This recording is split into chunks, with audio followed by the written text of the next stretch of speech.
Hello বন্ধুরা, রাধে রাধে, হরে কৃষ্ণা। আজকে চলে যাচ্ছি মায়াপুরের উদ্দেশ্যে। দেখতেই পাচ্ছ একদম গঙ্গা পেরিয়ে চলে যাচ্ছি। তো আজকের ব্লগটা পুরোটাই মায়াপুরে কিভাবে আমি ঘুরলাম, কেমন কি কাটালাম দিন, সেই সবের ওপর আছে একটা ছোট্ট ব্লগ। আশা করব সবাইকে দেখতে অনেক ভালো লাগবে।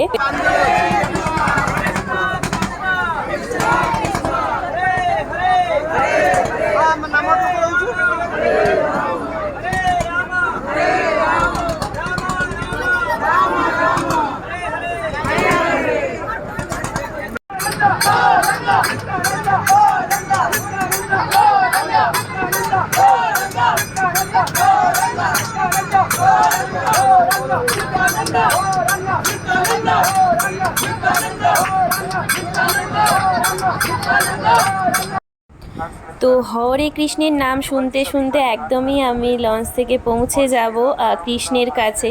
তো এখানে ত্রিলাখ কেটেই নিয়েছি। তো দেখো, দেখতে দেখতে একদম মন্দিরের কাছেই চলে এসেছি। আজকে পুরোটা জানি না কতটা কি তোমাদের দেখাতে পারবো, বাট যেটুকুই দেখাবো তোমরা আনন্দ করো, সবাই বলো হরে কৃষ্ণা। অবশেষে চলে এলাম মায়াপুর মন্দিরের সামনে। এবার ভেতরে প্রবেশ করার পালা। তো চলো ভেতরে প্রবেশ করি। ভেতরে গিয়ে দেখি, অনেক দিন পর এলাম, দেখে কিন্তু একদম মন আনন্দে ভরে যাচ্ছে আমার ভীষণই ভালো লাগে মায়াপুর। মায়াপুর এমন একটা স্থান যেখানে তোমরা যে কেউ এলেই তোমাদের মন একদম শান্ত হয়ে যাবে। প্রথমেই ঢুকে গেলাম যেখানে কীর্তন হয়। তো হরে কৃষ্ণের সব সময় নাম হয় এখানে, 24 ঘন্টা সব সময় কীর্তনের নাম নেওয়া হয়।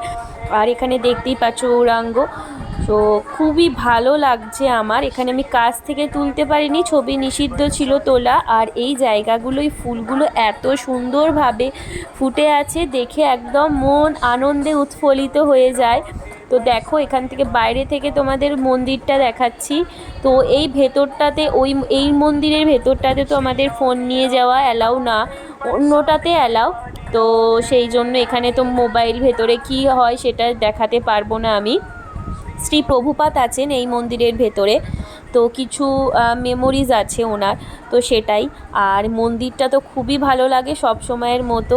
আর আমার এখন একটুখানি আনন্দে এতটাই উৎফুল্লিত হয়ে গেছিলাম যে সেটা নিয়েই একটুখানি নিজের মতো আনন্দ উপভোগ করছিলাম। মায়াপুরের দর্শন কারা কারা করতে ভালোবাসো অবশ্যই আমাকে জানিও। আমার খুব প্রিয় একটা জায়গা, ভীষণই কাছের একটা জায়গা। আর এখন সমস্ত কথা বলতে বলতে চলে এসেছি খেতে। আর আজকে আমরা যে খাবারটা খেয়েছিলাম সেটার কুপন ছিল শুধুমাত্র 40 টাকা।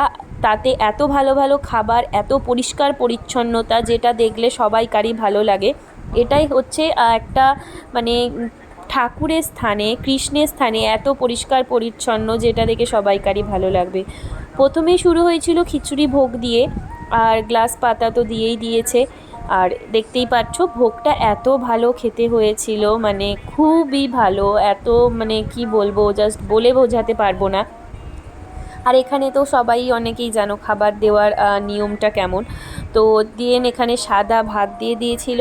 সাদা ভাত দেওয়ার পর এখানে একটা আলুর তরকারি দিয়ে দিয়েছিল, যেটা আমার এত ভালো লেগেছিল, আমি দুবার ডেকে চেয়ে নিয়েছিলাম। তো ভীষণই আনন্দ করে দিনটা কাটছিল। আর তারপরে শাকের তরকারি আর ডাল দিয়ে দিয়েছিল।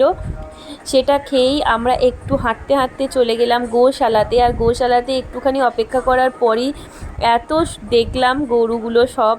তো গোশালাতে কার কার আসতে ভালো লাগে জানিও। দেখো, সবাই আমরা দৈনন্দিন জীবনে গরু দেখেই থাকি, বাট সেটার থেকে এখানে এসে নতুন করে ওদেরকে দেখা, ওদের গায়ে স্পর্শ করা, ছোঁয়ার মধ্যে যে আলাদা অনুভূতিটা, সেটা মনে হয় না যে আর অন্য কোথাও আছে। তো এখানে ওরা জাস্ট খেয়ে এসেছে, মানে ঘুরে বাইরে থেকে এসেছে। আর এখানে সব পরিষ্কার পরিচ্ছন্নভাবে দেখতেই পাচ্ছ কীভাবে সব রাখা আছে। তো ওদেরকে একটু দেখে নাও, তারপর তোমাদের সাথে আমি আবার কথা বলবো।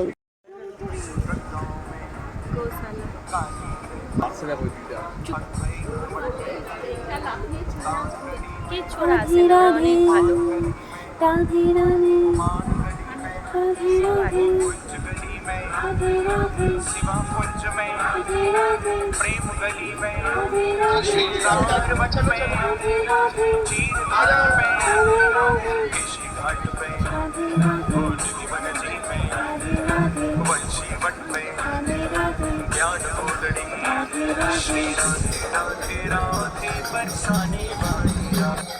হরে কৃষ্ণা, রাধে রাধে। এখানে সমস্ত পরিদর্শন তো তোমরা দেখতেই পেয়ে গেলে। আমরা এখন আবার মন্দিরে প্রবেশ করব।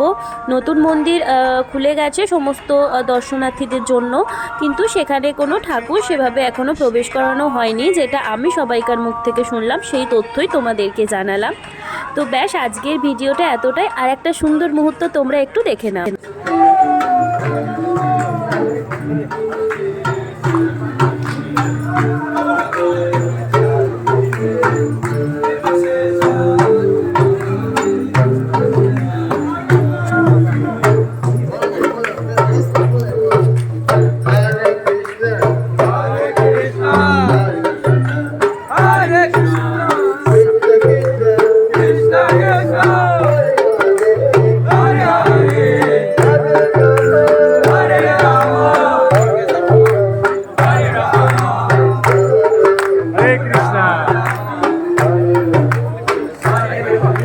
মায়াপুর পরিদর্শনের ভিডিওটা এখানেই সমাপ্ত করছি। তোমাদের যদি ভিডিওটা খুশি দিয়ে থাকে তাহলে রাধে রাধে জানিও, আর হরে কৃষ্ণ লিখতে কমেন্ট বক্সে অবশ্যই ভুলো না। চ্যানেলে নতুন থাকলে সাবস্ক্রাইব করো, এভাবেই পাশে থেকো।